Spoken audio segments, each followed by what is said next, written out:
പറയുന്നത് crystal field theory. അതിന്റെ short form ആണ് CFT, ക്രിസ്റ്റൽ ഫീൽഡ് തിയറി അല്ലെങ്കിൽ CFT. ഈ തിയറിയില് പോസ്റ്റുലേറ്റ് എന്നുള്ളതല്ല, ഇത്തിരി ബുദ്ധിമുട്ടാണ് മനസ്സിലാക്കാനെങ്കിലും ഞാൻ ഇപ്പൊ പറഞ്ഞു തരുന്നത് ശ്രദ്ധിച്ചു കഴിഞ്ഞാൽ ഈ തിയറി വളരെ സിമ്പിൾ ആണ്. ഓക്കെ, ഈ തിയറിയിൽ പറയുന്നത് ഒരു മെറ്റൽ ആറ്റത്തിന് എത്ര ഡി ഓർബിറ്റൽസ് ഉണ്ട്? ഒരു മെറ്റൽ ആറ്റത്തിന് 5 ഡി ഓർബിറ്റൽസ് ഉണ്ട്. ഓക്കെ, ഏതൊക്കെയാണ് 5 എണ്ണം? DXY, DXZ, DYZ, DX² minus Y², DZ². ഇതാണ് നമ്മൾ +1 പഠിച്ചതാണ്. ഇതിൽ ഈ 3 ആണ് എവിടെയാണ് കിടക്കുന്നത്? ഇൻ ബിറ്റ്വീൻ ആക്സിസ് ആണ് കിടക്കുന്നത്. അപ്പൊ ഞാൻ വരച്ചിരിക്കുന്നത് ഇത് ആക്സിസ് ആണെങ്കിൽ ഈ ആക്സിസിന്റെ ഇൻ ബിറ്റ്വീൻ ആണ് ഈ 3 പേര് കിടക്കുന്നത്. ഇയാളോ DX² മൈനസ് Y² ആക്സിസിലാണ് കിടക്കുന്നത്.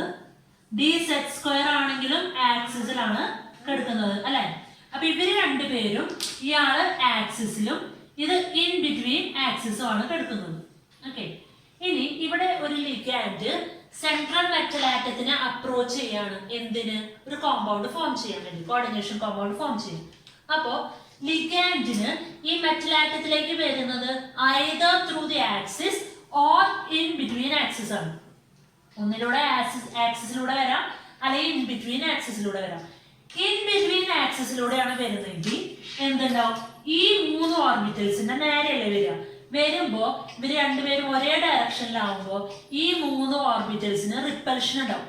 റിപ്പൽഷൻ ഉണ്ടായിട്ട് ഈ 3 ഓർബിറ്റൽസ് ഹയർ ലെവലിലേക്ക് പോകും. അതായത് ഒരേ ഡയറക്ഷനിൽ വന്നു കഴിഞ്ഞാൽ ആരാണോ ലിഗാൻഡിന്റെ ഡയറക്ഷനിൽ കിടക്കുന്നത്, സപ്പോസ് ഇതാണ് നിങ്ങളുടെ ലിഗാൻഡ്, ഇതാണ് നിങ്ങളുടെ മെറ്റൽ, ഇവര് രണ്ടുപേരും ഒരേ ഡയറക്ഷനിൽ വരുമ്പോ ഈ മെറ്റലിന്റെ ആ ഡയറക്ഷനിൽ കിടക്കുന്ന ഡി ഓർബിറ്റൽസ് ഹയർ എനർജിയിലേക്ക് പോകും. മറ്റേ ഈ രണ്ടുപേര് ലോവർ എനർജിയിലേക്ക് വരും. അങ്ങനെ ഒരേ എനർജി ആയിരുന്ന 5 പേരും, ഒരേ എനർജി എന്ന് പറയുമ്പോൾ എന്താ പറയാ? Degenerate orbitals. ഒരേ എനർജി ആയിരുന്ന 5 ഡീജനറേറ്റ് ഓർബിറ്റൽസ് എന്തായി മാറാണ്? 2 സെറ്റ് ഓർബിറ്റലായിട്ട് മാറാണ്. 1 with higher energy and 1 with lower energy. ഇങ്ങനെ സ്പ്ലിറ്റ് ചെയ്യുന്നതിനാണ് നമ്മൾ എന്ത് പറയുന്നത്? Crystal field splitting.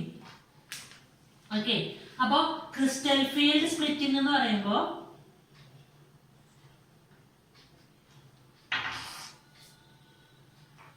എങ്ങനെ ഡിഫൈൻ ചെയ്യാം? Splitting of D orbitals, degenerate D orbitals into 2 set of orbitals with different energy. Okay, ഒരേ എനർജി ആയിരുന്ന ഡി ഓർബിറ്റൽസ് സ്പ്ലിറ്റ് ചെയ്ത് 2 സെറ്റ് ഓർബിറ്റലായി മാറുക വിത്ത് different energy. That is crystal field splitting. അപ്പൊ എന്താ define ചെയ്യുക? The splitting of degenerate D orbitals into 2 set of orbitals with different energy. അതാണ് crystal field splitting. Okay, ഇതാണ് ഇതിലെ മെയിൻ കൺസെപ്റ്റ്. അപ്പോ d orbitals which are lying in the direction of ligand will undergo repulsion and move to higher energy level and the other set move to lower energy. This is crystal field splitting. Okay, അപ്പോ crystal field splitting 2 തരത്തിലാണ് നടക്കുന്നത്. അതായത് it can be in octahedral complex as well as in tetrahedral complex. octahedral ആണെങ്കിൽ octahedral complexൽ എങ്ങനെയാ ligand വരുന്നത്? ligand will be coming through axis. ligand വരുന്നത് ആക്സിസിലൂടെയാണ്. Okay, അപ്പൊ എന്താ ഉണ്ടാവാന്ന് വെച്ചാല് ഞാൻ അതിന്റെ ഗ്രാഫ് വരച്ചു തരാം. അപ്പൊ ഇവിടെ എനർജി ലെവൽ. ഓക്കെ, ആദ്യം നമ്മുടെ എല്ലാ ഡി ഓർബിറ്റൽസും ഒരേ എനർജിയിലായിരുന്നു. Okay, D orbitals are degenerate D orbitals. ഇനി അവരെന്താ? Get excited. ഒരു കോർഡിനേഷൻ കോമ്പൗണ്ട് ഫോം ചെയ്യുന്ന മുന്നേ അവർ എക്സൈറ്റഡ് ആയി. എക്സൈറ്റ് ചെയ്തതിനു ശേഷം ലിഗാൻഡ് അയാളെ ആക്സിസിലൂടെ വരുമ്പോ ഇവര് 2 സെറ്റ് ഓർബിറ്റലായിട്ട് സ്പ്ലിറ്റ് ചെയ്തു. ഓക്കെ, ഇവിടെ ആക്സിസിലായതുകൊണ്ട് ഞാൻ നേരത്തെ പറഞ്ഞില്ലേ, ആക്സിസിൽ കിടക്കുന്നത് ആരൊക്കെയാ? DX² minus Y² DZ² higher എനർജിയിലേക്ക് പോകും. ഈ 3 ആൾക്കാരുണ്ടല്ലോ, നമ്മുടെ DXY, DXZ ആൻഡ് DYZ എന്താവും? ലോവർ എനർജിയിലേക്ക് വരും. അപ്പൊ ആദ്യം സെയിം എനർജി, പിന്നെ എക്സൈറ്റഡ് ആയി. ആ എക്സൈറ്റഡ് ആയി ലിഗാൻഡ് വന്നപ്പോ ഇവര് രണ്ടുപേരും 2 സെറ്റ് ആയിട്ട് സ്പ്ലിറ്റ് ചെയ്തു. ഇതിനെയാണ് ക്രിസ്റ്റൽ ഫീൽഡ് സ്പ്ലിറ്റിംഗ് എന്ന് പറയുന്നത്. ഇപ്പൊ ഈ 2 സെറ്റ് തമ്മിലുള്ള എനർജി ഡിഫറൻസിനെ നമുക്ക് എന്ത് പറയാം? Crystal field splitting energy. Okay, ഇത് ഒക്ടാഹീഡ്രൽ കോംപ്ലക്സിലാവുമ്പോൾ നമ്മൾ എഴുതുന്നത് delta O. Okay, O stands for octahedral. ഇത് പല കുട്ടികളും ഡെൽറ്റ 0 എന്നൊക്കെ വായിക്കുന്നത് കണ്ടിട്ടുണ്ട്. It is delta O. Okay, ഇതാണ് കൺസെപ്റ്റ്. ഇനി ഇവിടെ the splitting is in the format. ഇയാൾക്ക് കിട്ടുന്ന എനർജി എന്ന് പറയുന്നത് 2/5 ഡെൽറ്റ ഒ ആൻഡ് ഇവിടുത്തെ എനർജി എന്ന് പറയുന്നത് 3/5 ഡെൽറ്റ ഒ. ഓക്കെ, ഇതാണ് ആ ഡയഗ്രം. അപ്പൊ നമ്മളോട് ചോദിക്കുന്നത് what happens in octahedral splitting എന്ന് ചോദിച്ചു കഴിഞ്ഞാൽ നമ്മൾ എന്തൊക്കെ പറയണം? A metal has degenerate d orbitals. Okay, when the ligand approaches the metal atom through the axis, the orbitals like dx square minus y square and dz square move to higher energy and the other three move to lower energy. And the difference between them is called as CFSC. Okay, this type of splitting is crystal field splitting. Okay. ഇനി ഈ രണ്ട് പേരെ ഉണ്ടല്ലോ, ഈ രണ്ട് പേരെ നമ്മൾ വിളിക്കുന്ന പേരാണ് EG. ഈ മൂന്ന് പേരെ വിളിക്കുന്ന പേരാണ് T2G. ഈ G എന്ന് പറഞ്ഞാൽ ജെറൈഡ്, അതായത് സിമെട്രി ആണെന്നാണ്. അതിനെ കുറിച്ചൊക്കെ നമ്മൾ ഹയർ ക്ലാസ്സസിൽ പഠിക്കാം. ഇപ്പൊ നമ്മൾ ഇത്രയും പഠിച്ചാൽ മതി. ഈ രണ്ടാളെ EG എന്ന് വിളിക്കും, ഈ മൂന്ന് പേരെ T2G എന്ന് വിളിക്കും. ഇതാണ് ഒക്ടാഹീഡ്രലിലെ കൺസെപ്റ്റ്. ടെട്രാഹീഡ്രൽ കോംപ്ലക്സിൽ കേട്ടോ, ടെട്രാഹീഡ്രൽ കോംപ്ലക്സിൽ ligand approaches through in between axis. അയാള് ആക്സിസിന് ഇടയിലൂടെയാണ് വരിക. അപ്പൊ ഇൻ ബിറ്റ്വീൻ ആക്സിസ് എന്ന് പറയുമ്പോൾ ആരൊക്കെയാണ് ഹയർ എനർജിയിലേക്ക് പോവുക? നമ്മൾ നേരത്തെ സെയിം ഡയഗ്രാം. ഓക്കെ, എനർജി ഇവിടെ same energy, degenerate orbitals, excitation. ഇവിടെ എന്താ ഉണ്ടാവുന്നത്? It is coming through, not through the axis, in between the axis. അപ്പോൾ ഇൻ ബിറ്റ്വീൻ ആക്സിസിൽ കിടന്നിരുന്ന DXY, DXZ ആൻഡ് DYZ മുകളിലേക്ക് പോകും. അപ്പൊ അവരുടെ ഇവര് മൂന്നുപേരും ഹയർ എനർജി. ആക്സിസിൽ കിടന്നിരുന്ന നമ്മുടെ DX² minus y² DZ² lower എനർജിയിലേക്ക് വന്നു. ഓക്കെ, ഈ സ്പ്ലിറ്റിംഗ്. അപ്പൊ ഇവിടത്തെ സ്പ്ലിറ്റിംഗ് ടെട്രാഹീഡ്രൽ കോംപ്ലക്സിലായതുകൊണ്ട് ഞാൻ എന്തെഴുതും? Delta T. ഓക്കെ, ഈ മൂന്ന് പേരെ ഇപ്പൊ നമ്മൾ വിളിക്കാൻ പോകുന്ന പേര് T2 എന്നും ഈ രണ്ടുപേരെ നമ്മൾ വിളിക്കാൻ പോകുന്ന പേര് E. കാരണം ഇവിടെ സിമെട്രി ഇല്ല. നേരത്തെ നമ്മൾ കണ്ടതിൽ സിമെട്രിക്കൽ ഡിസ്ട്രിബ്യൂഷൻ ആണ്, ഇവിടെ സിമെട്രി ഇല്ല. അവിടെ സിമെട്രി ആവാൻ കാരണം എന്താണെന്ന് വെച്ചാൽ ത്രൂ ദി ആക്സിസ് എന്ന് പറയുമ്പോൾ there is no change in that ആക്സിസിലൂടെ ഡയറക്റ്റ് വരില്ലോ. ഇവിടെ ഇൻ ബിറ്റ്വീൻ എന്ന് പറയുമ്പോൾ സപ്പോസ് ഇതാണ് നമ്മുടെ ആക്സിസ് എങ്കിൽ ഇൻ ബിറ്റ്വീൻ എന്ന് പറഞ്ഞാൽ ഇതും ഇൻ ബിറ്റ്വീൻ ആണ്, ഇതും ഇൻ ബിറ്റ്വീൻ ആണ്. അപ്പൊ how much it is closer എന്നുള്ള ആ നിലയ്ക്ക് ആ വാല്യൂവിൽ ഇത്തിരി വേരിയേഷൻ വരാം. അതുകൊണ്ട് ഇവിടെ സിമെട്രി വരുന്നില്ല. അത് അത്ര ഞാൻ പറഞ്ഞില്ലേ ഹയർ ക്ലാസ്സസിലാണ് പഠിക്കാനുള്ളത്.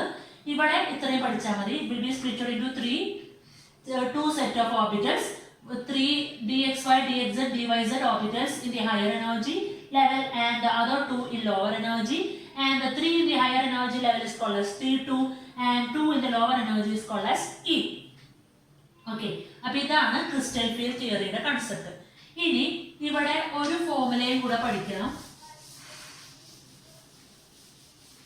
എന്താണ് ആ ഫോർമുല? ഡെൽറ്റ ഒയും ഡെൽറ്റ ടിയും തമ്മിലുള്ള ഒരു റിലേഷൻ.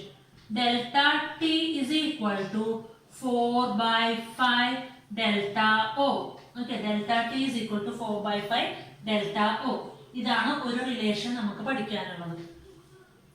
പിന്നെ ഓർക്കേണ്ട കാര്യം, ഇതിനെ ബേസ് ചെയ്തിട്ട് ഞാൻ നേരത്തെ പറഞ്ഞില്ലേ കോർഡിനേഷൻ VBT തിയറിയിൽ പറഞ്ഞില്ലേ ഈ സീരീസ് ഉണ്ട് നമുക്ക് സ്പ്ലിറ്റിങ്ങിന്റെ, I mean strong ligands weak ലിഗാൻഡ്സിന്റെ സീരീസ് ഉണ്ട്.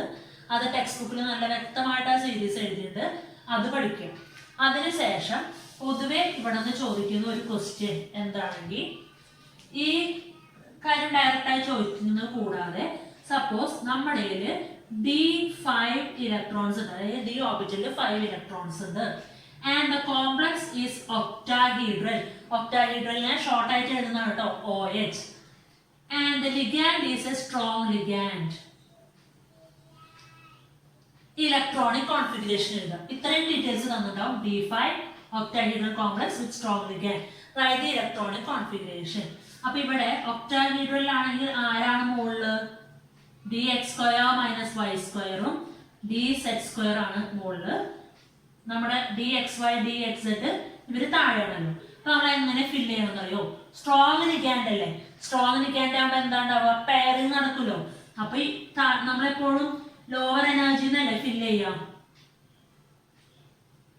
അപ്പൊ നമ്മൾ ഇവിടെ നിന്ന് ഫില്ല് ചെയ്ത് കൊടുക്കാം. 2, 4, 5. അപ്പൊ ഈ 3 പേരെ നമ്മൾ നേരത്തെ എന്താ വിളിച്ചത്? T2G. അപ്പൊ ഇവിടുത്തെ കോൺഫിഗറേഷൻ എന്താ? T2G 5. EG ഒന്നുമില്ലല്ലോ, 0. ഓക്കെ, കാരണം പെയറിംഗ് നടന്നു. സപ്പോസ് ഇതേ കാര്യം if it is with a weak ligand ആണെങ്കിൽ എന്താ ഉണ്ടാവുക? പെയറിംഗ് നടക്കില്ല. പെയറിംഗ് നടന്നില്ലെങ്കിൽ എന്താ ഉണ്ടാവുന്നത്? 1, 2, 3, 4, 5 ഇങ്ങനെയാണ് ഫില്ല് ചെയ്യുക. അപ്പൊ കോൺഫിഗറേഷൻ എന്താവും? T2Gയില് 3, EGയില് 2. കണ്ടോ? ഇങ്ങനെയാണ് പിന്നെ വരുന്ന ഒരു ക്വസ്റ്റ്യൻ. അപ്പൊ ഇതാണ് ബേസിക്കലി അവിടെ ചോദിക്കുന്നത്. ആ സ്പെക്ട്രൽ സീരീസിന്റെ ഓർഡർ, സ്ട്രോങ് ലിഗാൻഡ്സ്, വീക്ക് ലിഗാൻഡ്സ്, ആ ഓർഡർ എന്തായാലും നമ്മൾ പഠിച്ചിരിക്കണം. കാരണം അതറിഞ്ഞാലാണ് ആരാണ് സ്ട്രോങ് ലിഗാൻഡ്, ആരാണ് വീക്ക് ലിഗാൻഡ് എന്നുള്ള ക്ലാസിഫിക്കേഷൻ പറയാൻ പറ്റുള്ളൂ. പിന്നെ ഈ തിയറിയുടെ വേറൊരു ഗുണം എന്താണെന്ന് വെച്ചാൽ നമ്മൾ പഠിച്ചു കോർഡിനേഷൻ കോമ്പൗണ്ട്സ് ഒക്കെ കളേർഡ് ആണെന്ന്. അപ്പൊ അവരെ കളർ ഉണ്ടാവുന്നത് എന്തുകൊണ്ടാണെങ്കിൽ electrons will be excited from lower level to higher level. അപ്പൊ ഈ excitation is from d orbital, lower d orbital to higher d orbital ആണല്ലോ. അതുകൊണ്ട് the color is due to dd transition.